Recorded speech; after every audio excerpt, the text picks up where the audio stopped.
प्यारे विद्यार्थियों, एक बार फिर आप सभी का भूगोल की इस ऑनलाइन कक्षा में स्वागत है।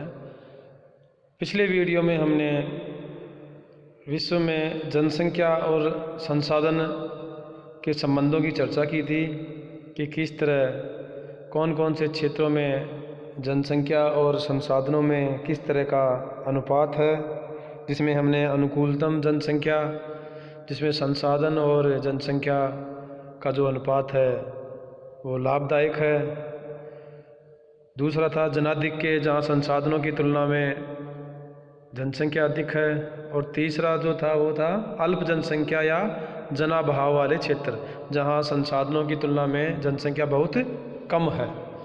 तो ये जनसंख्या संसाधन जो संबंध थे ये हमने पिछले वीडियो में देखे थे। इसी क्रम में आज हम विश्व के जो जनसंख्या संसाधन प्रदेश हैं उनकी चर्चा करेंगे, पॉपुलेशन रिसोर्स रीजन्स। तो जैसे जनसंख्या और संसाधनों का जो अनुपात हमने देखा और उसमें पाया कि जहाँ आर्थिक विकास अधिक है, रोजगार के साधनों की उपलब्धता है, प्रति व्यक्ति आय अधिक है, चिकित्सा शिक्षा इनकी जो व्यवस्था है वो सही है, और मानव की जो आवश्यकताएं या आकांक्षाएं हैं वो आसानी से पूरी हो जाती हैं, तो वो अनुकूलतम जनसंख्या में आता है। जबकि जहाँ जनाधिक्य अधिक है वहाँ कई तरह की समस्याएं हैं, और अल्प जनसंख्या वाले क्षेत्रों में भी कई तरह की समस्याएं हैं। तो इसी क्रम में इसी को मद्देनज़र रखते हुए कुछ जनसंख्याविदों ने जनसंख्या संसाधनों की उपलब्धता और जो उपलब्ध तकनीक है उसके आधार पर विश्व को 5 प्रमुख जनसंख्या संसाधन प्रदेशों में बांटा है, जिसमें जो एकरमैन महोदय हैं उन्होंने ये 5 जो प्रदेश बताए हैं जनसंख्या संसाधन प्रदेश। तो इन जनसंख्या और संसाधन प्रदेशों का जो विभाजन का मुख्य आधार है वो है जनसंख्या का दबाव किस पर? संसाधनों पर। तो जनसंख्या, संसाधन और उपलब्ध तकनीक के आधार पर ही इन जनसंख्या संसाधन प्रदेशों का वर्गीकरण किया गया है। तो 1959 में एकरमैन महोदय ने विश्व को 5 प्रमुख जनसंख्या संसाधन प्रदेशों में विभाजित किया, जिसमें संयुक्त राज्य अमेरिका प्रकार के प्रदेश हैं, दूसरे जो हैं वो यूरोपियन प्रकार के जो प्रदेश हैं, तीसरे हैं मिस्र प्रकार के जो हैं वो प्रदेश हैं, चौथे ब्राज़ील प्रकार के प्रदेश, और 5वें जो अंटार्कटिक मरुस्थलीय प्रकार के प्रदेश हैं। तो ये 5 जनसंख्या संसाधन प्रदेश बताए एकरमैन महोदय ने। पहला जो है संयुक्त राज्य अमेरिकी प्रकार के जो प्रदेश हैं, तो इन प्रदेशों में जो तकनीकी विकास है वो काफ़ी उच्च है, जिसके कारण जो उपलब्ध संसाधन हैं उनका अधिकतम विकास किया गया है, और उन संसाधनों के आधार पर ही उस क्षेत्र का काफ़ी विकास भी हुआ है। तो संयुक्त राज्य अमेरिकी जैसे जो प्रदेश हैं वहाँ संसाधनों की उपलब्धता भी अधिक है, और संसाधनों की तुलना में जो है जनसंख्या कम है, इसलिए वहाँ लोगों की जो आवश्यकताएं हैं, आकांक्षाएं हैं वो आसानी से पूरी हो जाती हैं। उनका जो मानव विकास है या जीवन स्तर है वो काफ़ी उच्च है, क्योंकि वहाँ उपलब्ध जो तकनीक है वो उच्चतम है, जिसके कारण वहाँ संसाधनों का अधिक से अधिक उपयोग किया जाता है। तो इस तरह के प्रदेशों में संयुक्त राज्य अमेरिका है, कनाडा है, ऑस्ट्रेलिया, न्यूजीलैंड और यूरोप के कुछ भाग जिसमें रूस आता है, और साथ ही अर्जेंटीना है जो दक्षिण अमेरिका का देश है। ये कुछ ऐसे देश हैं जो इस तरह के प्रदेशों में आते हैं। इस तरह का मतलब क्या है कि यहाँ संसाधनों की तुलना में जनसंख्या कम है, जबकि तकनीक उच्च है, जिससे संसाधनों का अधिक से अधिक उपयोग किया जाता है। तो ऐसे क्षेत्र जो हैं वो विकसित जो देश हैं वो इसमें आते हैं, जहाँ अत्यधिक तीव्र विकास हुआ है। लेकिन एक कुछ जो दुष्प्रभाव यहाँ देखने को मिला है वो है कि अधिकतम जो संसाधनों का उपयोग करने के कारण कुछ पर्यावरण से संबंधित समस्याएं उत्पन्न होने लगी हैं। दूसरे प्रकार के जो प्रदेश हैं वो हैं यूरोपियन प्रकार के प्रदेश। अब यूरोपियन प्रकार के प्रदेशों में जनसंख्या वैसे तो कम है, लेकिन जनसंख्या का जो घनत्व है वो बहुत अधिक है, और यूरोपियन प्रकार के जो प्रदेश हैं जिसमें यूरोप के जो पश्चिमी देश आते हैं वहाँ संसाधन कम हैं, लेकिन वहाँ की जो तकनीक है वो बहुत ही उच्चतम है, जिसके कारण उन संसाधनों का अधिक से अधिक और पुनर्चक्रण जो उपयोग है वो किया गया है। अर्थात ऐसी तकनीक है जिससे उन संसाधनों को कई बार काम में लिया जा सके। तो वहाँ जनसंख्या का जो अनुपात है वो भी उच्च है संसाधनों की तुलना में, लेकिन उच्च तकनीक के कारण वहाँ उन्होंने अपना आर्थिक विकास बड़े पैमाने पर किया है। इस तरह के जो प्रदेश हैं उनमें यूरोप महाद्वीप के जो दक्षिणी राष्ट्र हैं, जिसमें टर्की, बुल्गारिया, युगोस्लाविया, रोमानिया इत्यादि हैं। इसके अलावा इजराइल, जापान भी इन्हीं प्रकार के प्रदेशों में आते हैं। तो इन प्रदेशों में संसाधनों की जो उपलब्धता है वो कम है, लेकिन उच्च तकनीक के कारण उन संसाधनों का भी अत्यधिक विकास किया गया है। तीसरे प्रकार के जो प्रदेश हैं वो हैं मिश्र प्रकार के प्रदेश। तो ये जो प्रदेश हैं ये जनाधिक्य की समस्या से पीड़ित हैं या ग्रस्त हैं, अर्थात यहाँ संसाधनों की तुलना में जनसंख्या बहुत अधिक है, जिसके कारण जनसंख्या का दबाव संसाधनों पर पड़ता है और एक असंतुलन की व्यवस्था उत्पन्न हो जाती है। अर्थात संसाधन सीमित हैं और जनसंख्या अधिक है, तो यहाँ रोजगार की समस्या है, जो है खाद्यान्न में जो है पौष्टिकता की कमी है, प्रति व्यक्ति आय में कमी है, जो जीडीपी है वो कम है, या चिकित्सा शिक्षा की जो समस्याएं हैं वो बनी हुई हैं। तो ऐसे प्रदेशों में जनाधिक्य अधिक है, अर्थात जो विकासशील देश हैं वो इनमें आते हैं, इस प्रकार के प्रदेशों में, मिस्र प्रकार के प्रदेशों में, जिसमें मिस्र के अलावा जो है दक्षिण यूरोप के कुछ देश हैं और भारत भी इसी प्रकार के प्रदेशों में आता है। चीन है, पाकिस्तान है, बांग्लादेश है, नेपाल, श्रीलंका। तो ये जो प्रदेश हैं ये जनाधिक्य अर्थात अधिक जनसंख्या के कारण यहाँ कई तरह की समस्याएं उत्पन्न हो गई हैं। लेकिन धीरे धीरे भारत और चीन जैसे देश हैं वो इस श्रेणी से निकलने का प्रयास कर रहे हैं, क्योंकि यहाँ भी धीरे धीरे जो है तकनीक की विकास बढ़ रहा है, जिसकी वजह से जो है संसाधनों का उपयोग है वो दिनों दिन बढ़ता जाएगा। लेकिन वर्तमान समय में भारत भी इसी श्रेणी का एक देश है जहाँ जनसंख्या अधिक होने के कारण कई तरह की समस्याएं आज भी बरकरार हैं। अगले प्रकार के जो प्रदेश हैं वो हैं ब्राज़ील प्रकार के प्रदेश।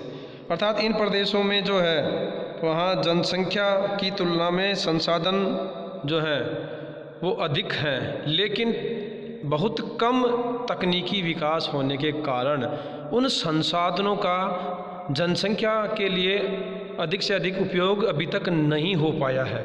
तो वहाँ संसाधनों का अधिक उपयोग नहीं हो पाया, उसका मुख्य कारण है कम तकनीकी विकास।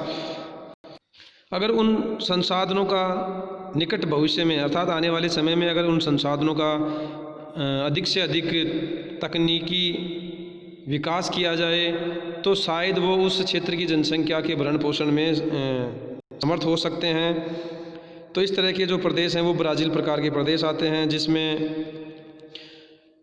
अफ्रीका और जो दक्षिण अमेरिका है इसके जो अधिकतर देश हैं वो इसी तरह के प्रदेशों में माने गए हैं, ब्राज़ील प्रकार के प्रदेशों में। अगले और अंतिम प्रकार के जो प्रदेश हैं वो आर्कटिक या मरुस्थलीय प्रकार के प्रदेश हैं, जो जनसंख्या की दृष्टि से भी और संसाधनों की दृष्टि से भी काफ़ी अल्प विकसित हैं। अर्थात इन क्षेत्रों में जनसंख्या नहीं के बराबर रहती है, कोई नहीं रहता है। कुछ जो छोटे मोटे भूभाग हैं मरुस्थलीय, वहाँ जो है जनसंख्या बहुत कम देखने को मिलती है। दूसरा, अगर वहाँ संसाधन हैं भी तो उनका अभी तक मानव के लिए कोई उपयोग नहीं हुआ है। तो ऐसे प्रदेश आर्कटिक व मरुस्थलीय प्रकार के प्रदेशों में शामिल किए जाते हैं, जिसमें अंटार्कटिका महाद्वीप है या जो आर्कटिक जो क्षेत्र है या जो भी मरुस्थलीय क्षेत्र हैं वो इसमें शामिल हैं। तो इस तरह जनसंख्या और संसाधन प्रदेशों का जो वर्गीकरण है ये एक्करमैन महोदय ने किया और ये 5 प्रमुख प्रदेश बताए। इसी के साथ अगर हम देखें कि विश्व में जो जनसंख्या से संबंधित कुछ समस्याएं हैं, तो जनसंख्या से संबंधित जो समस्याएं हैं उनमें एक तो विकासशील जो राष्ट्र हैं उनकी समस्याएं अलग हैं, और जो विकसित राष्ट्र हैं या अति विकसित हैं उनकी जनसंख्या से संबंधित समस्याएं कुछ अलग हैं। जैसे यहाँ देखें तो विकासशील राष्ट्रों में सर्वाधिक समस्या किस चीज़ की है? जनाधिक्य के कारण उत्पन्न समस्याएं, अर्थात अधिक जनसंख्या के कारण जो उत्पन्न समस्याएं हैं उनमें से कौन कौन सी? एक तो तीव्र जनसंख्या वृद्धि है इन क्षेत्रों में, जैसे कि एशिया महाद्वीप के जो देश हैं जिसमें चीन, भारत है, या अन्य जो देश हैं अफ्रीका महाद्वीप के जो कुछ देश हैं, वहाँ जन्म दर आज भी अधिक है, जिससे जनसंख्या जो है वो तीव्र गति से बढ़ रही है। अब जब अधिक जनसंख्या बढ़ जाएगी तो संसाधनों पर दबाव पड़ेगा, और लोगों की जो आवश्यकताएं हैं या जो मूलभूत आवश्यकताएं हैं, रोटी, कपड़ा, मकान, वो भी आसानी से उपलब्ध नहीं हो पाता, क्योंकि इसके कारण निर्धनता में वृद्धि होगी। गरीबी जो है वो आज भी व्याप्त है। कई करोड़ भारतीय हैं आज भी जो गरीबी रेखा से जीवन यापन करते हैं। इसके साथ ही बेरोजगारी में वृद्धि होगी। अधिक जनसंख्या हो जाएगी तो रोजगार का जो है संकट उत्पन्न हो जाएगा, और कई तरह की अन्य समस्याएं हैं जो बेरोजगारी से जुड़ी हुई हैं। आपराधिक प्रवृत्ति बढ़ेगी, अगर लोगों को रोजगार नहीं मिलेगा तो वो अन्य जो हैं आपराधिक जो कार्य हैं वो करेंगे। खाद्य समस्या हो जाएगी, अधिक जनसंख्या हो जाएगी तो उसके भरण पोषण के लिए भी है एक समस्या बनी रहेगी। और साथ ही कुपोषण की समस्या, अगर खाद्य आपूर्ति होगी तो उनको सही तरह का जो है पौष्टिक आहार नहीं मिलेगा। आवास की समस्या हो जाएगी, रहने के लिए मकान नहीं है। आज भी हम देखते हैं कि लोग सड़कों के किनारे, फुटपाथ के किनारे, या किसी शहर में जो गंदी बस्तियां हैं या गंदे नाले हैं उनके आसपास निवास करते हैं। तो अधिक जनसंख्या के कारण ये समस्याएं उत्पन्न होती हैं। आर्थिक विकास उस देश का कम हो जाएगा, और शिक्षा और स्वास्थ्य संबंधी समस्याएं भी उत्पन्न रहेंगी, क्योंकि अधिक जनसंख्या के लिए जो है जो सही तरह के शिक्षा उपलब्ध नहीं हो पाएगी, गुणवत्तापूर्ण शिक्षा उपलब्ध नहीं हो पाएगी। इसका जो बड़ा उदाहरण है, क्योंकि भारत की अगर बात करें तो अधिकतर जनसंख्या गाँव में निवास करती है, तो वहाँ जो है उन्हें वो विकल्प या वो सुविधाएं उस ग्रामीण स्तर पर नहीं मिल पाती शिक्षा के क्षेत्र में जो उन्हें मिलनी चाहिए। तो इस तरह से अधिक जनसंख्या के कारण एक गुणवत्तापूर्ण जीवन जीना भी एक चुनौतीपूर्ण कार्य है। साथ ही स्वास्थ्य संबंधी समस्याएं भी इन क्षेत्रों में देखने को मिलती हैं। अपन देखते हैं कि जो भी ये अपने अस्पताल हैं वहाँ इतनी भीड़ लगी रहती है, कई हज़ार जनसंख्या पर एक डॉक्टर उपलब्ध होता है, तो सही समय पर सही इलाज नहीं मिल पाता है, या अन्य जो स्वास्थ्य संबंधी समस्याएं हैं और पर्यावरण प्रदूषण संबंधी समस्याएं हैं। तो इस तरह ये विकासशील राष्ट्रों की कुछ जनसंख्या वृद्धि के कारण जो उत्पन्न होने वाली समस्याएं हैं वो इसमें आती हैं। इसके अलावा विकसित राष्ट्रों की अगर बात करें तो वहाँ जनसंख्या से संबंधित समस्याएं विकासशील राष्ट्रों से थोड़ी भिन्न हैं। जैसे कि वहाँ कम जनसंख्या की समस्या, यूरोप के कुछ ऐसे देश हैं जहाँ जन्म दर और मृत्यु दर लगभग शून्य हो गई है, स्थिर जनसंख्या हो गई है। यहाँ तक कि जन्म दर में और भी कमी होने के कारण वहाँ जनसंख्या में कमी देखने को मिल रही है। तो कुछ जो राष्ट्र हैं उन्होंने वहाँ जनसंख्या वृद्धि को लेकर नियोजन किया है, अर्थात सरकारी स्तर पर ऐसे प्रयास किए जा रहे हैं कि जनसंख्या बढ़े, जबकि विकासशील राष्ट्रों में जनसंख्या को कम करने के प्रयास किए जाते हैं।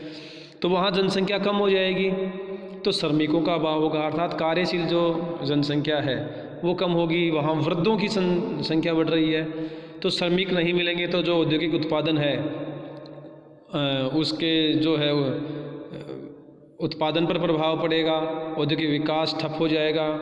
तो श्रमिकों का एक बड़ा अभाव है ऐसे राष्ट्रों में।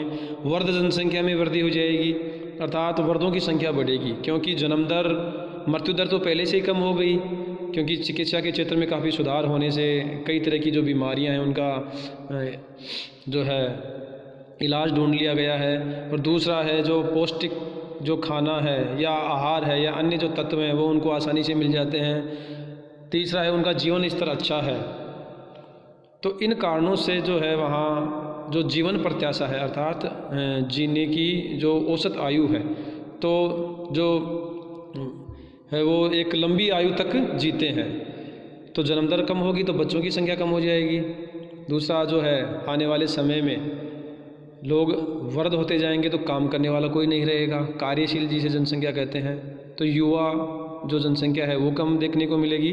तो ये भी एक बड़ी समस्या है। और वर्ध जनसंख्या बढ़ेगी तो सरकारी स्तर पर उनके जो रहन सहन या पालन पोषण है उनका खर्चा बढ़ेगा, क्योंकि वो तो उत्पादक होते नहीं, वो कुछ कर नहीं पाएंगे, वृद्ध होते हैं, तो उनके लिए भी आश्रय सरकारी स्तर पर ही देखना पड़ेगा। तो ये भी एक बड़ी समस्या है। नगरीकरण बढ़ेगा, क्योंकि जो विकसित राष्ट्र हैं वहाँ जो है प्राथमिक कार्यों में लोग बहुत कम लगे हुए हैं, अर्थात जो कृषि से संबंधित जो क्रियाएं हैं या कृषि वहाँ बहुत लोग कम करते हैं, जबकि औद्योगिक विकास वहाँ अधिक हुआ है। इसलिए उद्योग धंधे जो हैं उनके कारण नगरीकरण बढ़ा है, अर्थात लोग जो अधिकतर हैं वो नगरों में रहते हैं, जिसके कारण नगरों में जनसंख्या अधिक बढ़ेगी तो नगरीय प्रदूषण बढ़ेगा और उससे जो पर्यावरण है वो दूषित होगा। तो कई तरह की पर्यावरण से संबंधित समस्याएं भी उत्पन्न होंगी। एक समस्या ऐसे राष्ट्रों में है कि मनुष्य की कार्य क्षमता है वो कम हो जाती है। कहने का तात्पर्य है कि मनुष्य आलसी होने लगते हैं, क्योंकि अधिकतर जो काम है वहाँ मशीनों से द्वारा होने लगता है। इसलिए जो कुछ श्रमिक हैं वो तकनीकी दृष्टि से ही संपन्न होते हैं और वो मशीनों को देखभाल करते हैं। इसलिए अधिकतर कार्य मशीनों पर होने के कारण जो मनुष्य है या जो वहाँ की जनसंख्या है वो मशीनों की आदी हो जाएगी। तो हर काम उनका मशीनों से होगा तो उनकी कार्य क्षमता भी घटेगी। तो ये कुछ समस्याएं हैं ऐसे क्षेत्रों में जिसके कारण जो विकसित जो राष्ट्र हैं वहाँ इस तरह की समस्याएं देखने को मिल रही हैं।